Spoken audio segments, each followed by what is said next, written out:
मी रियाज कंपनी सोबत काम करत आहे। तर मी मोशी येथे माझे डिस्ट्रीब्युटर आहेत गौरी कुरकुटे यांच्या माध्यमातून जे पेशंटला जो रिझल्ट दिलेला आहे, त्यांना काय आजार होता, त्यांना आपण कशासाठी दिलं, आपण ते त्यांच्या मुखातूनच ऐकूया। तर काका, आपलं नाव काय? सुभाष जाधव। आपण कुठं राहता? चिखली जाधववाडी। चिखली जाधववाडी, मोशी पुणे। मोशी पुणे। तर आपल्याला अमृत ज्यूस देण्याच्या अगोदर काय त्रास होता? त्रास तसं कॅन्सरचा होता, लंग्स कॅन्सर आणि थोडं डायबिटीस आणि बीपी।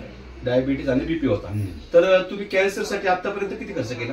25 लाखापर्यंत गेला होतो। 25 लाखापर्यंत खर्च केला। आणि शुगर तुमची किती होती?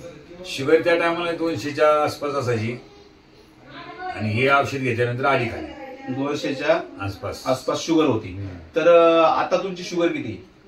आता चेक केली मी, जेवणाच्या आधी 105, जेवल्यानंतर 130, 28-30, म्हणजे आता तुमची शुगर नॉर्मल रेंज लागली। तर बघा मित्रांनो, तर ह्या काकांना आपण अमृत ज्यूस देण्याच्या अगोदर जो त्रास होता, त्यांना लंगचा कॅन्सर होता, शुगर होती आणि बीपी पण होता। त्यांचा आज बीपी पण नॉर्मल झालेला आहे आणि शुगर पण नॉर्मल झालेली आहे। पोटाचे विकार थांबले, पोटाचे विकार पण त्यांचे थांबलेले आहे।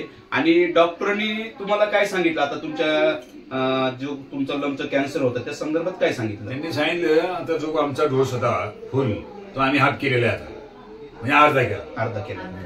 तर आता तुमचं नॉर्मल लेवलला तुमची कॅन्सरची पण स्टेट आलेली आहे। तर बघा मित्रांनो, काकांना खूप छान रिझल्ट आलेला आहे। तर आपल्या घरात, नातेवाईकात, संबंधात कुणालाही जर असा प्रॉब्लेम असेल तर अवश्य संपर्क करा।